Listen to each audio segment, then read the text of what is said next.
Hey everybody, it is Shally's Alley time. You are live in the alley Friday, May 17th.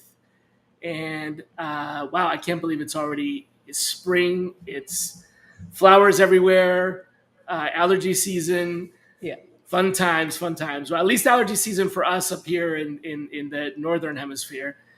Um, so today we have a very different kind of conversation.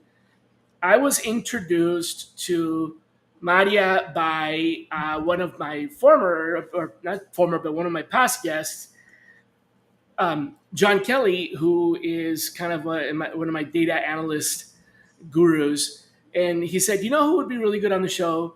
And then he told me about Maaria Tiensivu. Did I say that right? Yeah. Yeah. Yeah. Tiensivu. Perfect. Yeah. And I'm like, so what's so interesting about that? And he said, well, she's doing experiments with people. And I'm like, what? Experiments with people? That doesn't sound like a good thing. I think in the past when we've done that mad scientist kind of stuff, we end up with like Frankenstein or whatever. But no, so Maria specializes in conducting experiments with human and AI interaction. Did I get that right? Yeah. To So pinpoint, yeah. yeah, Yeah. I Yeah. think So just to clarify, the people experiment themselves. I don't experiment on them. So on the people, just right? You anyone. create the experiments for them to Exactly. execute, Exactly. to Free will. personalize their experiments so that they can find the best way to handle the whatever the challenge is. Exactly. Exactly. So it's people experimenting with their own life, with their own work, whatever it is that they want to work on. And yeah, there's always you can always run the experiment or you can choose not to, but yeah, it's always co-created, personalized, never something that comes from the outside. That's why it works as well, because you commit to Right, it, because you right. created it. Yeah. You created it. Yeah, I Yeah. mean I created it.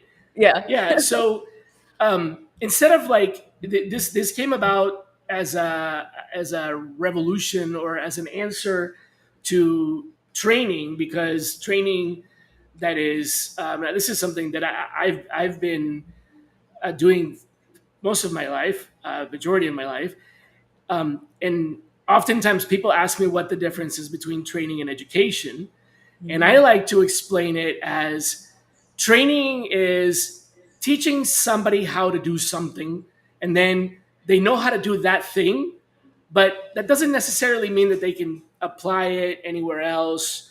So in fast food restaurants, they train people on how to operate the grill, but now all they know how to do is operate that grill at that restaurant. If they go to another restaurant, it's a different grill. They have to get training on that grill. So training is, you know, monkey see, monkey do, right? Like, I'll show you how to do it. Great, now you do it. Yeah. Versus education is preparing people for the unknown and giving them the tools to be able to solve their own challenges.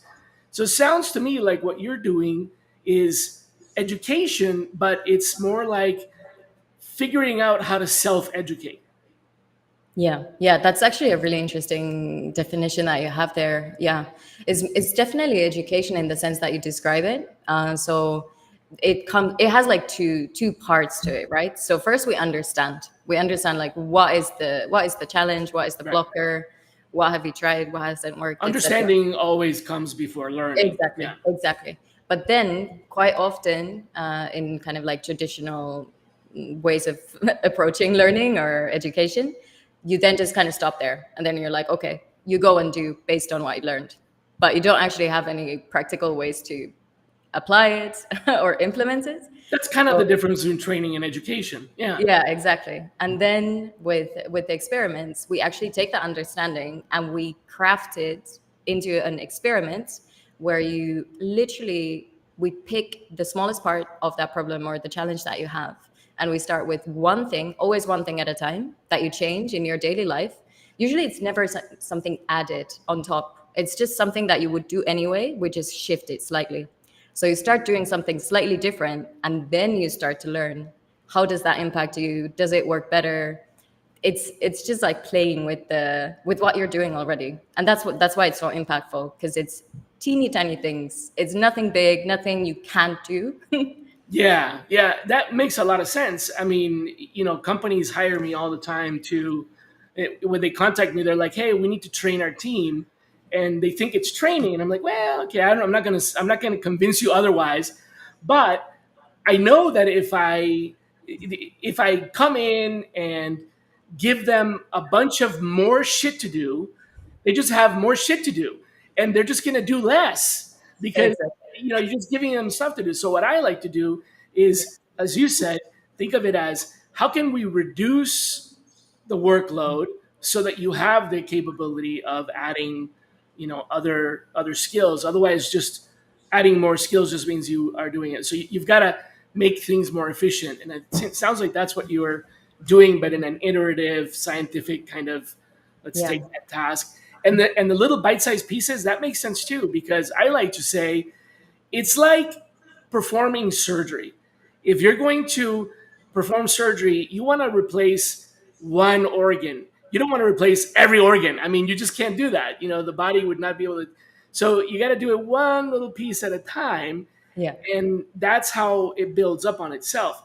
But I like this analogy because to me, I think understanding is the first step. It doesn't matter how you, whether you're visual, tactile, auditory, doesn't matter how you learn. The first step of that is, after you've absorbed the information, is to understand it. Then the next step is to put it into practice. And in my opinion, the next step after that is to teach it.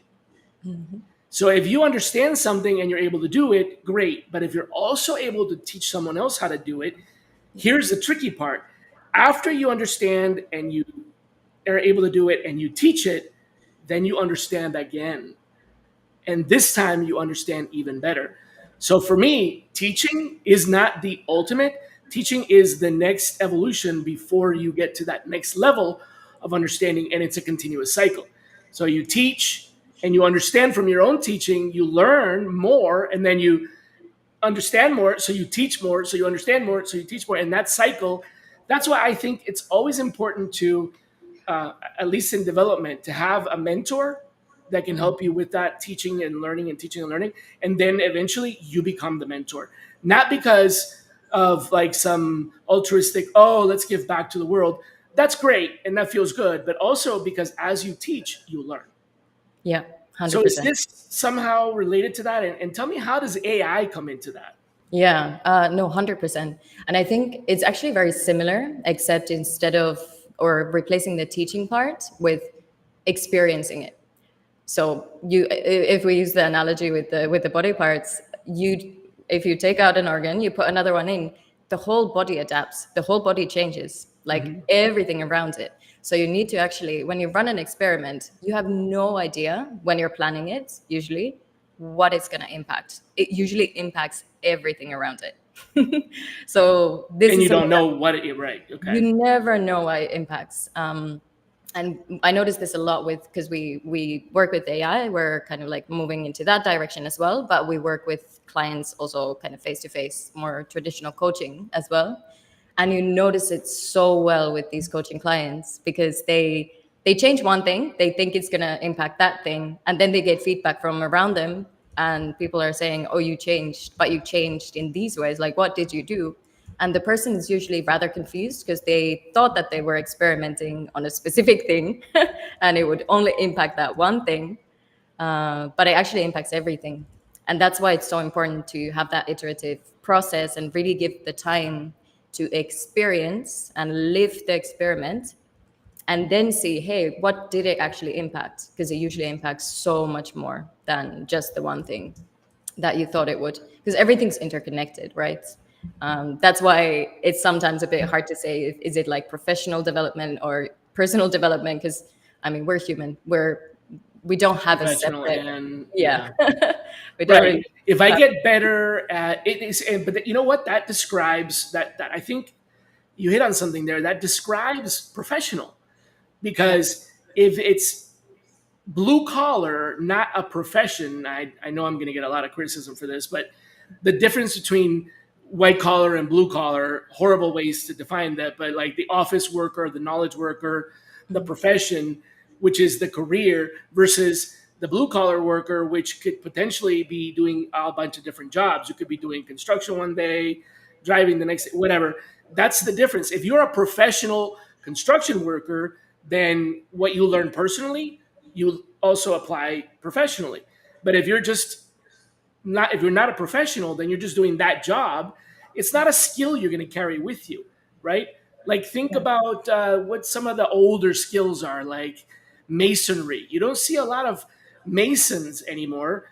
It's still very important, but there are just not that many masons around. It's actually really hard to find somebody who's a true, not a bricklayer, but an actual mason, right? An architect level mason. It's a very difficult skill. That's a profession. Putting bricks on cement, that's an activity, right? So I think what you're saying is that when you're a professional, personal and professional development are the same because you're improving your not your skill set. See, that's tricky, right? It's like you're improving your understanding of how to do things. Yeah, and it's the being. Like it always impacts your being. That's what I've noticed. It's like even if you have a super concrete. Let me give an example of an experiment someone ran. So they had some challenges with communication in one-on-ones. They were quite kind of confrontational. They had a lot of conflict. So the experiment they ran for a week was they they just needed to stay quiet for 3 minutes at the beginning. Literally, just don't speak. Just say, "Hey, I'm gonna time 3 minutes. Talk about whatever you like, then we're going to discuss it." He called me 2 days after and said, "Maaria, I've never had meetings without conflict. This is the first time." Super skilled person, but it impacted his being. He actually started to shift the way he appeared and showed up at his work. And it was literally 3 minutes of staying silent. It was just the one thing was shut up for 3 minutes. Yeah, that was literally the experiment. And it impacted everything around it. The relationships got better. He felt more calm because he wasn't in conflict all the time. So it's the impacts can be, yeah, surprising sometimes. So now does he shut up for 6 minutes or still 3 minutes? Yeah, it's like increase. Just Stay quiet the entire conversation. Yeah. Say nothing. There's no conflict if you say nothing, right? Yeah. He's so shy and quiet. We don't know What why. changed? Yeah. What's wrong? Are you okay? Yeah, exactly. But you never know. You never know what happens. That's the beauty of the experiments. You never know what it changes. And you learn about yourself. You learn because it's always an interaction. So with your example of, for example, a construction worker, there are ways that you can, it is the being, it is the person, and it is the way you show up at work. It's the energy that you bring. It's everything. And also like what you work on, let's say, because all of my principles come from design, right? And design is a very kind of it's based on making. We learn by making in design, which is also why experiments. So the more you start actually making things, creating things, whether it's painting or building or whatever it is, it has crazy impacts on your kind of intellectual side as well that you can't necessarily know beforehand. Right, So, yeah. because even if you understand, like, okay, I understand that I am a conflicting personality. I understand that all my conversations end up in some kind of conflict, but understanding it doesn't necessarily give you a course of action. No, exactly. And we started when he got his performance review that said you have a lot of conflicts and confrontation. You need to change it. Take a course. That was the the guide, and he was like, I don't know what to do with this. I gave him a concrete tool, and he changed it. Literally took 2 days for him to change it. So, how does AI help here? Yeah, And I'm assuming that by AI, we're talking about generative AI because there's yeah, really not independent artificial thinking machines, but yeah. something like a large language model, machine learning kind of Gen Yeah. AI. How does it contribute to this? Yeah, so that's something that we've been kind of shifting towards. When we started, it was more kind of, traditional. We have a survey, we analyze it, we create experiments. Kind of like more standard, traditional way of approaching it. Okay. But now that we've been shifting over to AI, we're training the AI to understand and pinpoint the main problems that the person has and generate the experiments directly. which gives the person a way to kind of tweak them as they go along. So it makes it way faster. It makes the person more involved. It's less like you tell me, I give you. It's less me giving you the experiments. With Hmm. the coaching clients, we can still have that conversation. We can go deeper in those sessions because we don't have to use that time in the understanding and the experiment creation part. We can just like tweak them and make sure that they're doing them optimally. So it just really removes a lot of that manual analysis and that side from the equation. There are obviously limitations still. The experiments that AI creates are not as innovative, perhaps, as the ones that our team creates yet. Well, yeah, that stands for reason because it's based on it's using Yeah, what the data that it already has. So it is a creative tool because it creates something new from the existing data, exactly. but Yeah, still it's from existing data. It's not actually brand new that's never been done before. yeah. So do you have like I don't know, like a prompt framework or something for experimentation that you apply? Okay. Yeah, so basically we're training and fine-tuning AIs to to tackle specific ways of approaching things. So yeah, there are ones for more like kind of self-leadership, like work-related things. There's one that I really love, which is about creating balance.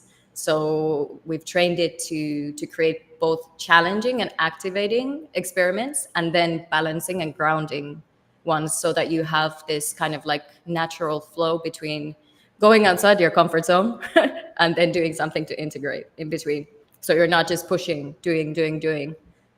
So kind of like to create that natural flow where you actually also recover. Because when you are changing things in your life, I mean, it takes energy, right? And it's hard. It should be hard. But you do need to recover from those as well and make sure that you integrate and evaluate like, did it work?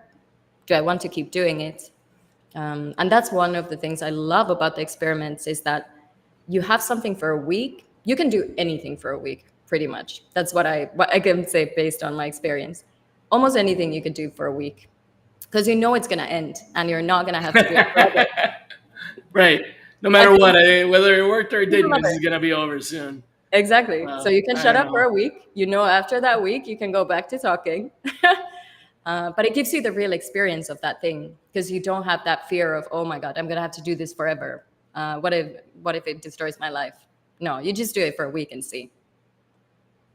And it either works or it doesn't work. And then if it doesn't Exactly. work, you try a different thing. Exactly. Okay. How Exactly. often does it not work? I would say that you always learn something. You learn something, but it may You not always be learn a something. solution to the challenge that you. Not necessarily, but sometimes, usually, it gives you something, some kind of insight. Like, oh, I thought it was this, but it's actually not this. So It's maybe actually your more about this. challenge is a different challenge than you originally thought. Exactly. So you just keep going deeper. Maybe you're not a conflicting person. Maybe you just talk too much. Exactly. You never know what Maybe you you're just find a out. terrible listener. Yeah, it Uh, really depends. Like you never know before you start. That's the thing. But you always go deeper. You always learn something. and then you go back to the AI and continue the experiment. Yeah, then you can always create new ones. You always create new ones. You always keep going deeper. That's the beauty of it, because you can reflect back how the previous ones went. Then you go back and you get new ones, and you could have like something completely different that next month. You could have like, okay, this month I really needed to focus on this specific thing. My communication was not great. Now it's okay. Now I am really struggling with I don't know, time management, or I'm not sleeping well. Like Okay. So are whatever they it on is. their own after that, or do they continue to work with you to do that? We have two paths. So you can do it with the AI, solely with the AI And if then you just say, want. okay. That works for some people. Me personally, for example, I need a person. I need a human. I need accountability. I'm not very good with just working with machines. But yeah, so it depends on the person. If you want to have a person, a coach, that's one option. But you can also just do it with the AI.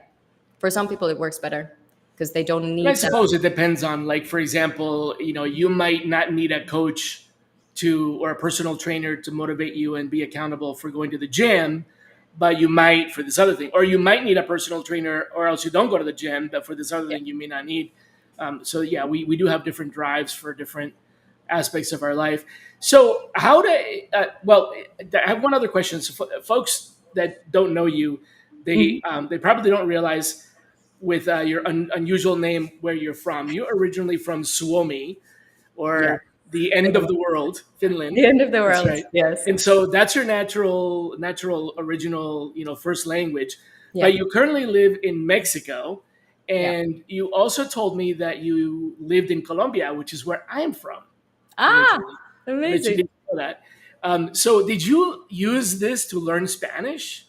I have not yet. It's one of the things, it's one of my experiments though. It's actually one of my experiments for the next month is An experiment on learning Spanish or using AI to learn Spanish? to learn Spanish actually. But yeah, there are some tools actually, AI tools that help you learn Spanish. Like Hmm. vocabulary, grammar, etc. Yeah, right. I haven't used it yet for like language learning per se, but yeah, you could definitely do that. And the beauty of it is that you can use it for so much more than just the kind of traditional just learning words or grammar. You can pinpoint like what is it that I actually want to learn? What do I need to learn? What is the use Oh, I actually need to get into? Because language learning oh, can be okay. quite, like it's always the same, kind of.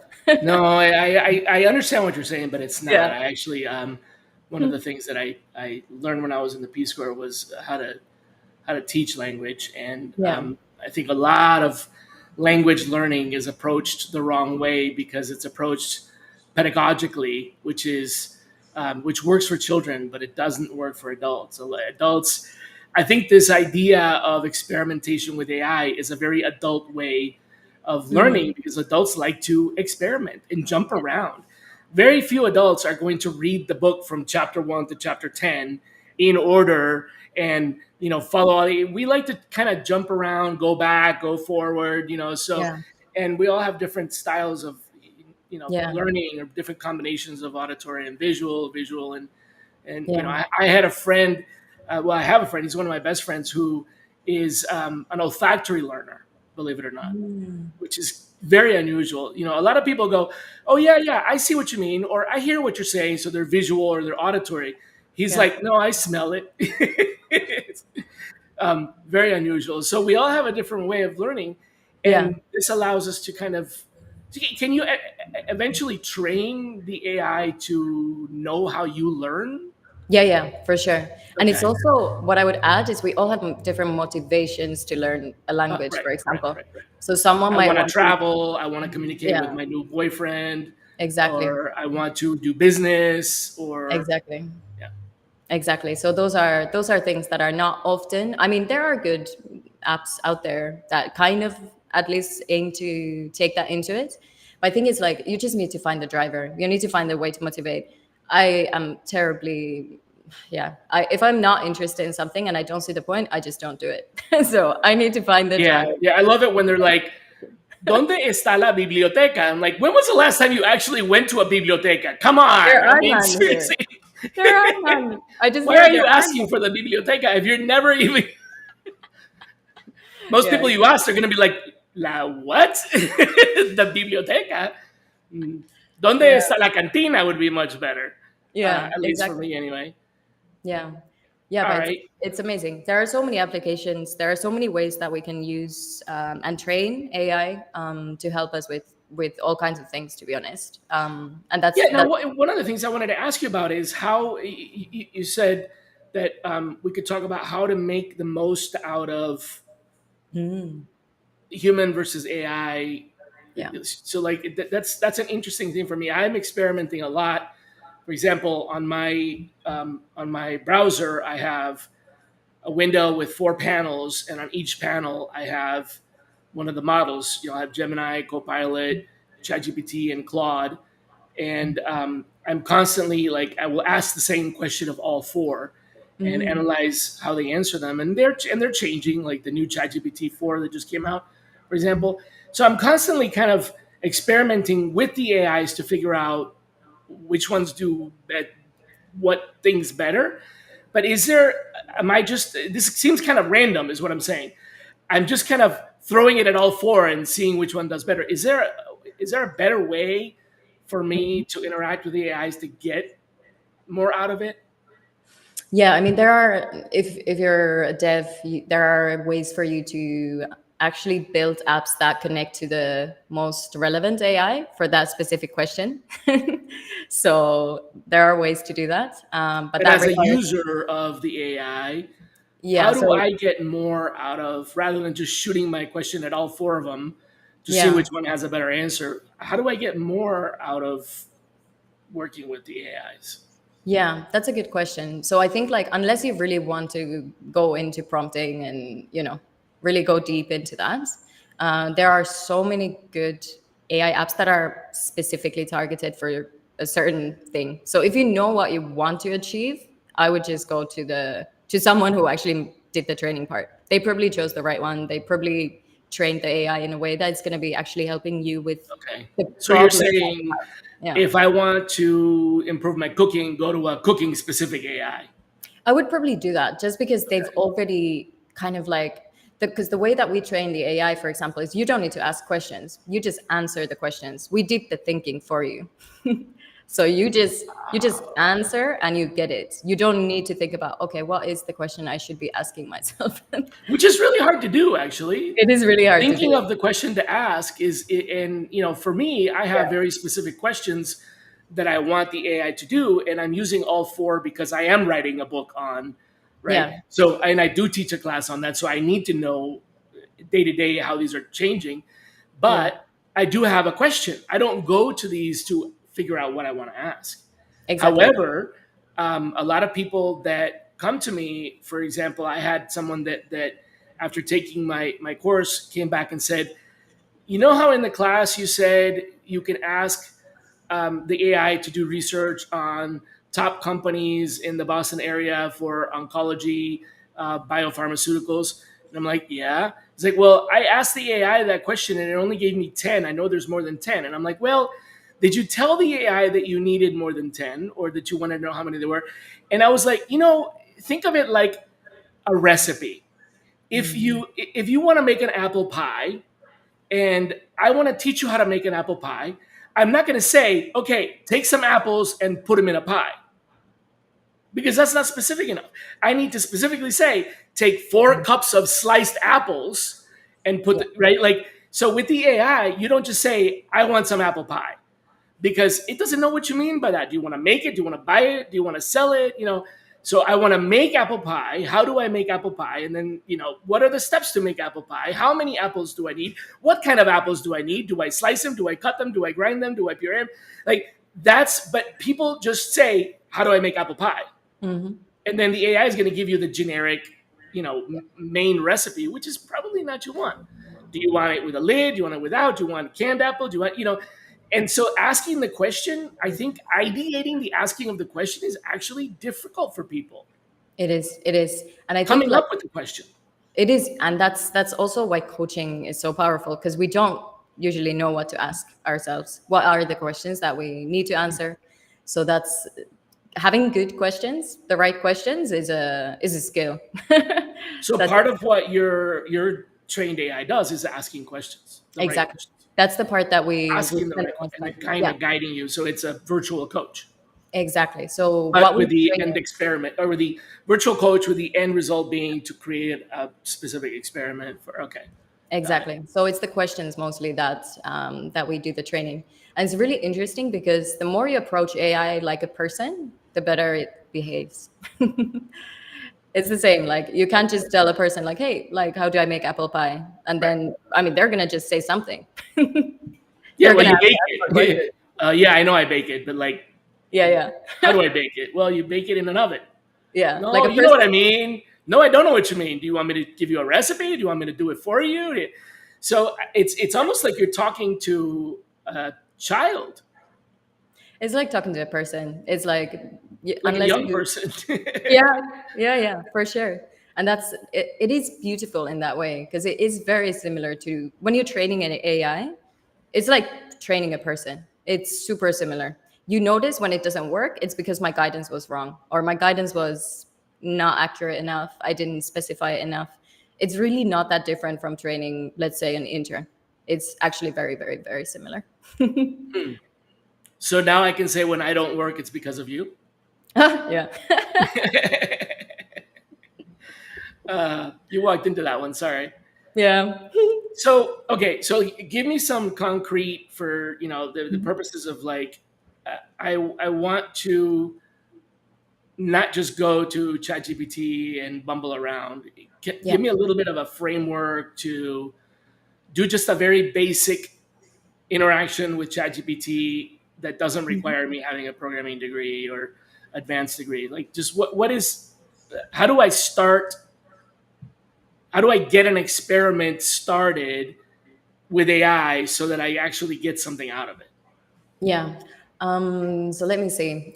We've created it so that you don't need to think about that. But if you Right, want to right. go and I use a get that. People general, can come and visit your yeah, app, exactly. But but if you you just want want to to go to see it, ChatGPT and get an answer, right? yeah, exactly. So the first thing I would do is probably I would say what my challenge is, and I would ask it to tell me how to Okay. get an answer to it. Right.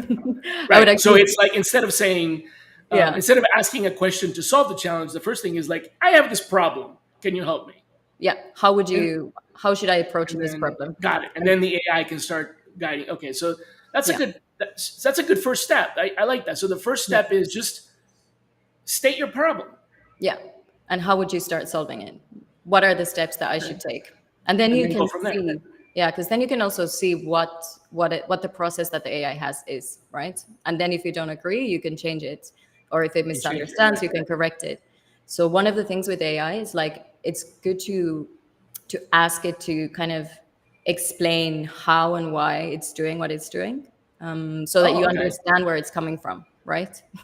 Gotcha. All right. So you Yeah. go to like, I don't know, ChatGPT and you say, I need to increase sales. Yeah.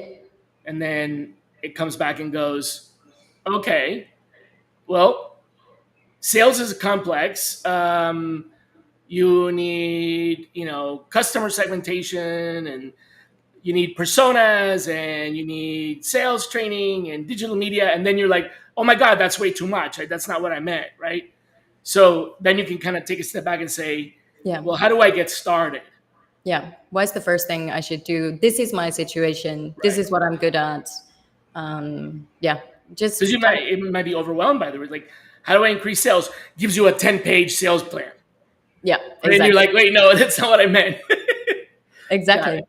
Okay. Yeah. So you can Yeah. say, okay, break it down, or what's the first step, or I don't understand all that. Make it simple, or something like that. Yeah.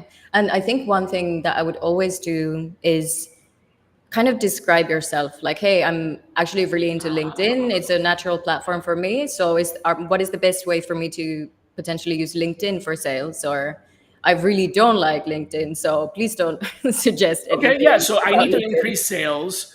Yeah, I'm in the digital space, and I don't want to use LinkedIn. Now exactly. it's okay.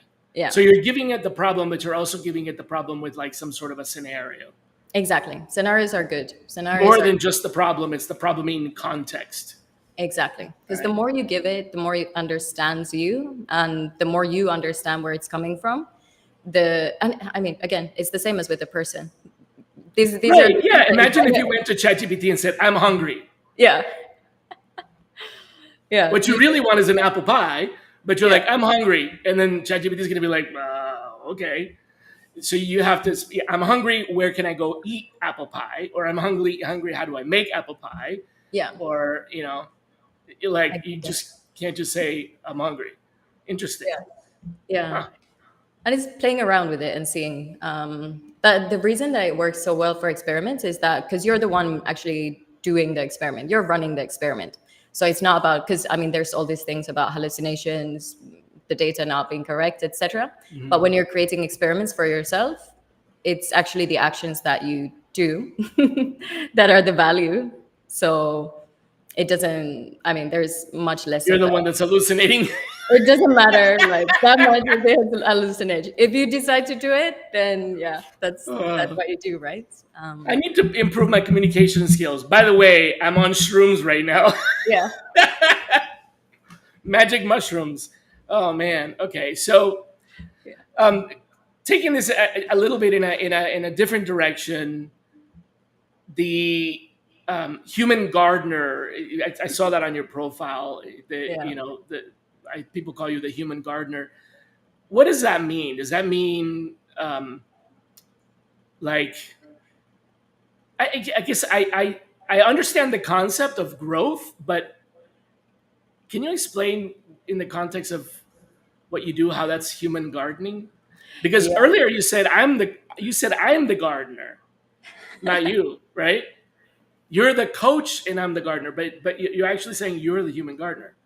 Yeah, so it's something that a friend of mine called me years ago, and it was just based on the fact that I meet people and I leave them better off than I You met like them. to grow people. Yeah, I get it. Okay, so you yeah, like to grow people, therefore yeah, you're the human gardener. Okay. yeah, Uh-huh. yeah. No, I Can't seem understand. to help not to. It's not. Sometimes I say I'm a great coach, not so great in a relationship. Not a great partner, great coach. You always leave like better than you came, but yeah, You growth. know, that's an interesting. I struggle with sometimes explaining consulting in a way that is not as there's a lot of stereotypes. Just like with coaching, there's a lot of stereotypes, right? Oh, consultants don't really know anything more than you do. They just you get paid to tell you what you already know. Okay, I hear that a lot. Consultants get paid to tell you what you already know, or coaches aren't really doing anything. You're doing all the work. It's so like there's always this misconception.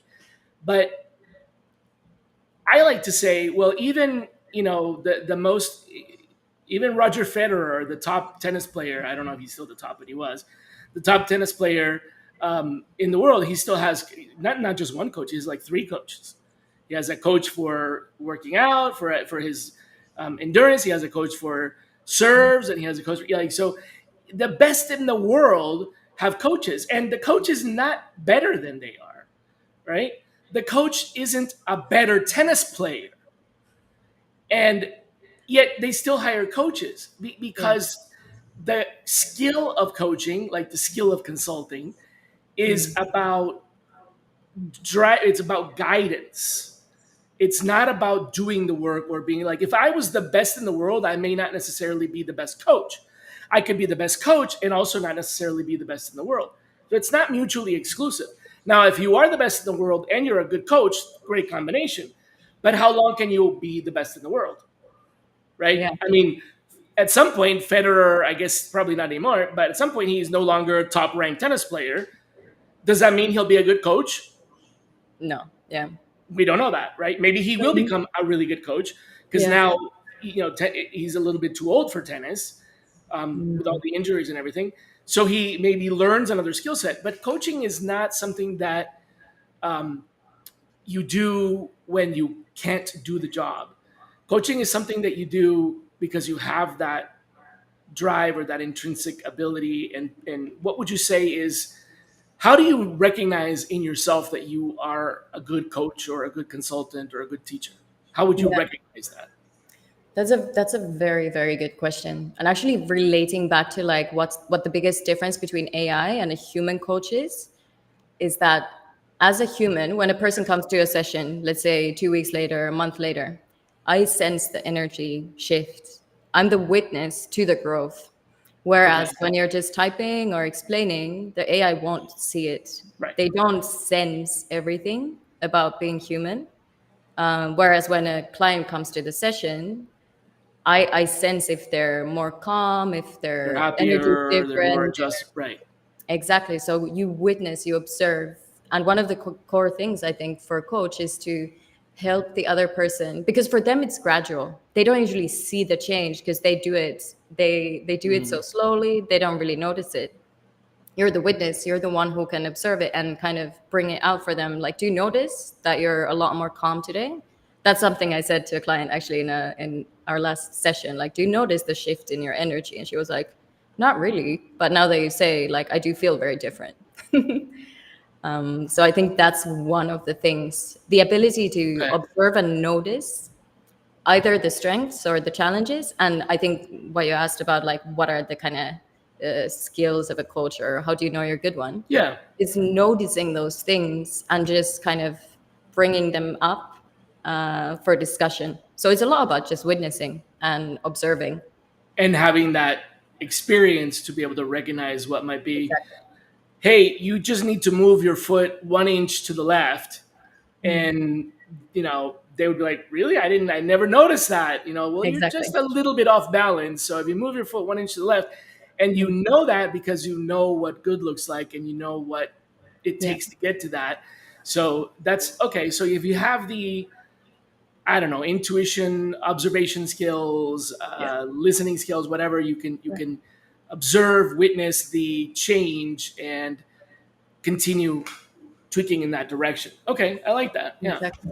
Yeah. and that's probably not something AI is going to be doing anytime soon.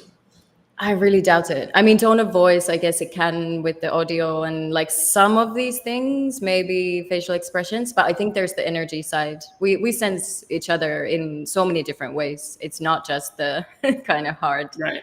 uh, it's not the words, it's not just your posture. It's all these things combined. And we don't need to think about it. We just sense it, right? We need to train the AI to sense it. And that's going Right. to take a Plus, while. there's probably things that you may not realize that you're observing or that you know Yeah. about that may be completely different. Like it's got nothing to do with your step. It's got to do with your racket. It's too big for your hand. Yeah. Nobody ever Exactly. told me that before. Like, well, is an AI really going to be able to analyze every possibility that, stuff like that? So, okay, I get it. Yeah. Well, it's been really fun having you here, but I do have a challenge for you. At the end of Ah. the show, I always ask two questions. My first question is, who should be our next guest? Mm. And that's how I met you, by the way. So Ah, oh, I wonder who should be your next guest. doesn't mean Maybe they're going to accept. I can invite them, but who do you think I should invite as our next guest? that is a very good question. I am thinking of Zach Young. He would be amazing. Quite different, probably, from what you've had. He's a therapist and coach, incredible human, absolutely amazing. Actually, met him through LinkedIn, which is funny. It's one of these location independent humans out there. Mhm. But yeah, he's great. All Really right, kind of if I can holistic. get an introduction, I'll try and find them. But maybe I Yeah, can get an introduction. I'll send them a message. Good. Okay. Thanks for that. Then the last question I always leave people with, so that they have something to really sink their teeth into and chew on. Most folks listen over the weekend or watch the replay. yeah. Um, what question do you want the audience to ask themselves? What do you want them to? What one thing do you wish that they would all think about this weekend? Yeah. Oh, I love that question. Not what to do. Don't tell them what to do. You're a No, coach, I so never tell do. them I what never to do. ask themselves. Yeah, no, that's exactly what I do. So, what I would like them to ask themselves. So, everyone has like that one thing that they kind of always wanted to do, but haven't so far for whatever reason.